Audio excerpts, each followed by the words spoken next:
ಓಂ ನಮೋ ವೆಂಕಟೇಶಾಯ. ಮೂಲತೋ ಬ್ರಹ್ಮರೂಪಾಯ ಮಧ್ಯತೋ ವಿಷ್ಣುರೂಪಿಣೆ ಅಗ್ರತಃ ಶಿವರೂಪಾಯ ವೃಕ್ಷರಾಜಾಯತೆ ನಮಃ. ನಮ್ಮ ಈ ಜೀವನ ಇವತ್ತಿನ ದಿವಸ ನಾವೇನು ಉಸಿರಾಟ ಮಾಡ್ತಾ ಇದ್ದೀವಿ, ನಾವು ಜೀವನವನ್ನು ಸಾಗಿಸ್ತಾ ಇದ್ದೀವಿ, ಪ್ರತಿಯೊಂದು ಕೂಡ ನಮಗೆ ಭಗವಂತ ಕೊಟ್ಟಿರ್ತಕ್ಕಂಥ ವರ, ಜೊತೆಗೆ ಪ್ರಕೃತಿ ಕೂಡ ನಮ್ಮನ್ನು ಕಾಪಾಡ್ತಾ ಇದೆ. ಆ ಪ್ರಕೃತಿಯಲ್ಲಿ ಮರಗಳ ವಿಶೇಷತೆ ಬಹಳ ಚೆನ್ನಾಗಿದೆ. ಕೆಲವು ಹಣ್ಣು ಕೊಡ್ತಕ್ಕಂಥ ಮರಗಳು, ಕೆಲವು ಜೀವರಕ್ಷಕ ಇರ್ತಕ್ಕಂಥ ಮರಗಳು, ಕೆಲವು ನಮಗೆ ಆ ಮರಗಳ ಇಂದಲೇ ನಾವು ಇವತ್ತಿನ ದಿವಸ ನಮ್ಮ ಜೀವನ ಕೂಡ ಪರಿಪೂರ್ಣವಾಗಿ ಇರ್ತಕ್ಕಂಥದ್ದು ಕೂಡ ಆಗಿರುತ್ತೆ. ಆಯುರ್ವೇದದಲ್ಲಾಗ್ಬೋದು, ವೈದ್ಯಕೀಯದಲ್ಲಾಗ್ಬೋದು, ಮರಗಳಿಂದ ಸಾಕಷ್ಟು ಶಕ್ತಿ ಕೂಡ ಕೊಡುತ್ತೆ. ಅದರಲ್ಲೂ ಕೂಡ ನಮ್ಮ ಹಿಂದೂ ಸಂಪ್ರದಾಯದಲ್ಲಿ, ಸನಾತನ ಸಂಸ್ಕೃತಿಯಲ್ಲಿ ಅಶ್ವತ್ಥ ವೃಕ್ಷಕ್ಕೆ ಹೆಚ್ಚು ಬಲ ಕೊಡ್ತೀವಿ. ಹೆಚ್ಚು ಮಹತ್ವ ಕೊಡ್ತಕ್ಕಂಥ ಒಂದು ಅಶ್ವತ್ಥ ವೃಕ್ಷ ಅಂತ ನಾವು ಕೇಳಿರ್ಬೋದು. ಅದನ್ನು ಅರಳಿ ಮರ ಅಂತಾರೆ, ಅಶ್ವತ್ಥ ಮರ ಅಂತಾರೆ. ಇದಕ್ಕೆ ಪೂಜಿಸ್ತೀವಿ. ಪೂಜಿಸೋದ್ರಿಂದ ಏನು ಬರುತ್ತೆ, ಅದರಿಂದ ಹಣ್ಣು ನಮಗೇನು ಯೂಸ್ ಆಗುತ್ತಾ, ಆ ಮರ ಏನೇನು ಉಪಯೋಗ ಬರುತ್ತಾ ಅಂದರೆ ಅದು ನಮ್ಮ ದೇಹದ ಅಂತಃಶಕ್ತಿಯನ್ನು ವೃದ್ಧಿಸುತ್ತೆ, ಜ್ಞಾನವನ್ನು ವೃದ್ಧಿಸುತ್ತೆ. ಅಶ್ವತ್ಥ ಮರಕ್ಕೆ ನಾವು ಕೃತಯುಗ, ತ್ರೇತಾಯುಗ, ದ್ವಾಪರ ಯುಗದಲ್ಲೂ ಕೂಡ ಹೆಚ್ಚು ಮಹತ್ವವನ್ನು ಕೊಟ್ಟಿರ್ತಕ್ಕಂಥದ್ದು. ನಮ್ಮ ಕಷ್ಟಗಳು ನೀಗುತ್ತೆ. ನಾವೆಲ್ಲೋ ಒಂದು ಕಡೆ ತುಂಬ ಕಷ್ಟದಲ್ಲಿದ್ದಾಗ ಅಶ್ವತ್ಥ ಬುಡದ ಹತ್ರ ಹೋಗಿ ಸ್ವಲ್ಪ ಹೊತ್ತು ಯೋಚನೆ ಮಾಡ್ಕೊಂಡು ನಮ್ಮ ಸಂಕಲ್ಪವನ್ನು ಅಲ್ಲಿ ನಾವೇನಾದರೂ ಹೇಳಿದ್ದೆ ಆದರೆ ಆ ಮರ ನಮಗೆ ಆ ಸಂಕಲ್ಪವನ್ನು ಕೂಡ ಈಡೇರಿಸ್ತಕ್ಕಂಥದ್ದು ಕೂಡ ಆಗಿರುತ್ತೆ. ಪ್ರಾಚೀನ ಗ್ರಂಥಗಳಲ್ಲೂ ಕೂಡ ಅಶ್ವತ್ಥ ವೃಕ್ಷದ ಉಲ್ಲೇಖ ಇರ್ತಕ್ಕಂಥದ್ದು. ಸಂಕಟಗಳ ನಿವಾರಣೆ, ಅದ್ರ ಜೊತೆಗೆ ಆರೋಗ್ಯವನ್ನು ವೃದ್ಧಿಸ್ತಕ್ಕಂಥದ್ದು. ಆ ಬರ್ತಕ್ಕಂಥ ಅಲ್ಲಿ ಗಾಳಿ ಇದೆ ಅಲ್ವಾ, ಅಶ್ವತ್ಥ ವೃಕ್ಷದ ಗಾಳಿ ನಮ್ಮ ಶಕ್ತಿಯನ್ನು ವೃದ್ಧಿಸುತ್ತೆ. ಮಕ್ಕಳಿಗೆ ಜ್ಞಾನವನ್ನು ಕೊಡ್ತಕ್ಕಂಥದ್ದಾಗ್ಬೋದು.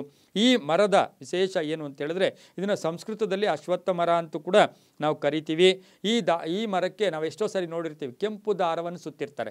ಕೆಂಪು ದಾರ ಸುತ್ತಿ ಪೂಜೆ ಮಾಡಿರ್ತಾರೆ, ಹಾಲು ಹಾಕಿರ್ತಾರೆ, ಅಲ್ಲಿ ಅಭಿಷೇಕ ಮಾಡಿರ್ತಾರೆ. ಇದರಿಂದ ಏನೇನು ಫಲಗಳು ಕೊಡುತ್ತೆ ಅಂದರೆ, ಭಗವದ್ಗೀತೆಯಲ್ಲಿ ಸಾಕ್ಷಾತ್ ಶ್ರೀಕೃಷ್ಣನೇ ಹೇಳ್ತಾನೆ, ಮರಗಳಲ್ಲಿ, ವೃಕ್ಷಗಳಲ್ಲಿ, ಪ್ರಕೃತಿಯಲ್ಲಿ ನಾನು ಅಶ್ವತ್ಥ ಮರಗಳಲ್ಲಿ ನಾನು ಅಶ್ವತ್ಥ ಮರ ಅಂದರೆ ಆತನ ಆವಿರ್ಭಾವ, ಆತನ ಅಂಶ ಇರ್ತಕ್ಕಂತಹ ಒಂದು ಕಡೆಯದಾಗಿ ಶ್ರೀಕೃಷ್ಣ ಅದರಲ್ಲೇ ಲೀನ ಆದರು ಅಂತಕ್ಕಂಥ ಮಾತು ಕೂಡ ಕೆಲವು ಕಡೆ ನಾವು ಕೇಳಿ ಬಂದಿರತಕ್ಕಂಥದ್ದನ್ನು ಕೂಡ ನೋಡಿದ್ದೀವಿ. ಹಾಗೆ ಇಲ್ಲಿ ಏನು ಅಂತ ಹೇಳಿದ್ರೆ, ಇಲ್ಲಿ ಈ ಮರದ ವಿಶೇಷ ಏನು ಅಂದರೆ, ಅದು ನಮಗೆ ಶಕ್ತಿಯನ್ನು ಕೊಡುತ್ತೆ. ಹಿಂದೆ ಮಹಾ ಋಷಿಗಳು ಈ ಮರದ ನೆರಳಲ್ಲೇ ತಪಸ್ ಮಾಡ್ತಾಯಿದ್ರು. ಅದು ಕೂಡ ಫಲಿಸ್ತಾ ಇತ್ತು. ತಪಸ್ ಮಾಡೋದು, ಜಪ ಮಾಡೋದು, ಆ ಮರಕ್ಕೆ ಪೂಜೆ ಮಾಡೋದ್ರಿಂದ. ಅದರ ಜೊತೆಗೆ ವಿಷ್ಣು ರೂಪ ಬೇರೆ ಆಗಿರುತ್ತೆ. ಬೋಧಿ ವೃಕ್ಷ ಅಂತ ನಾವು ಕರಿತೀವಿ. ಬುದ್ಧನಿಗೆ ಜ್ಞಾನೋದಯ ಆಗಿರ್ತಕ್ಕಂಥ ಒಂದು ಮರ ಕೂಡ ಇದೇ ಆಗಿರುತ್ತೆ. ಅದರ ಜೊತೆಗೆ ಈ ಮರದ ಕೆಳಗೆ ಯಾರು ಧ್ಯಾನ ಮಾಡ್ತಾರೆ, ಯಾರು ಸಂಕಲ್ಪ ಮಾಡ್ತಾರೆ, ಆ ಮರಕ್ಕೆ ವಿಶೇಷವಾಗಿ ಪೂಜೆ ಮಾಡ್ತಾರೆ, ಈ ಮರದ ಬುಡದಲ್ಲಿ ಯಾರು ದೀಪವನ್ನು ಹಚ್ಚಿ ಬರ್ತಾರೆ ಅಂತಹವರೆಲ್ಲರಿಗೂ ಕೂಡ ಶೀಘ್ರ ಫಲ ಅಂತ ಹೇಳುತ್ತೆ. ಶೀಘ್ರ ಫಲ ಆಗ್ತಕ್ಕಂಥದ್ದು. ಅದರ ಜೊತೆಗೆ ಭಗವಾನ್ ಶ್ರೀ ವಿಷ್ಣುವಿನ ಅನುಗ್ರಹ ಈಸಿಯಾಗಿ ನಮಗೆ ಸಿಗ್ತಕ್ಕಂತಹ ದಿನ ಕೂಡ ಇದಾಗಿರುತ್ತೆ. ಇದರಿಂದ ನಮಗೆ ಲಾಭ ಏನು? ದುಷ್ಟ ಕಣ್ಣು, ನರಕಣ್ಣು, ಕೆಟ್ಟ ದೃಷ್ಟಿಗಳು ದೂರ ಆಗುತ್ತೆ, ಸಂಕಲ್ಪಗಳು ಈಡೇರುತ್ತೆ. ಅದರ ಜೊತೆಗೆ ಕಷ್ಟಗಳಿಂದ ಮುಕ್ತರಾಗ್ತೀರಾ, ಮಾಟ ಮಂತ್ರಗಳಿಂದ ದೂರ ಆಗ್ತೀರಾ. ಅಶ್ವತ್ಥ ವೃಕ್ಷವನ್ನು ಮುಟ್ಟಿ ನಮಸ್ಕಾರ, ಅದು ಶನಿವಾರ ಅಶ್ವತ್ಥ ವೃಕ್ಷವನ್ನು ಯಾರು ಸ್ಪರ್ಶಿಸ್ತಾರೆ, ದರ್ಶಿಸ್ತಾರೆ, ಅವರಿಗೆ ಹಿಂದಿನ ಜನ್ಮದ ಕೆಲವು ಕರ್ಮಗಳು ಕೂಡ ಕಳೆದು ಹೋಗ್ತಕ್ಕಂಥದ್ದು ಕೂಡ ಆಗಿರುತ್ತೆ.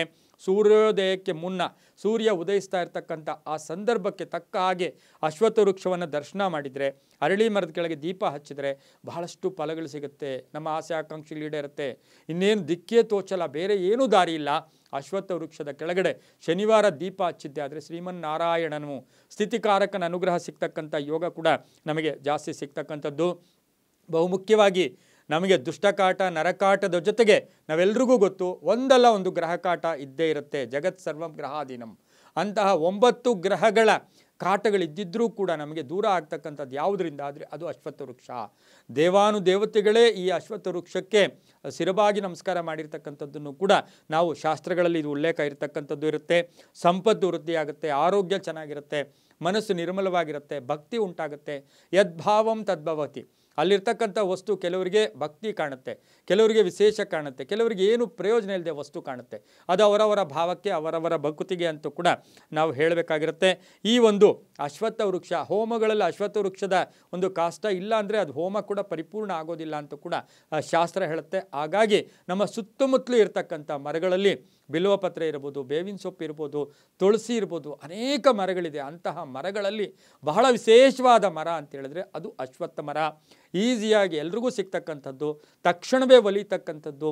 ಕೇವಲ ನಮಸ್ಕಾರ ಮುಖೇನ, ದೀಪದ ಮುಖೇನ ನಾವು ಆ ಅಶ್ವತ್ಥ ವೃಕ್ಷವನ್ನು ಸ್ಪರ್ಶ ಮಾಡಿದ್ರೆ, ದರ್ಶಿಸಿದ್ರೆ ಸಾಕು, ಸಾಕಷ್ಟು ಪುಣ್ಯ ಫಲಗಳು ಕೂಡ ಬರುತ್ತೆ.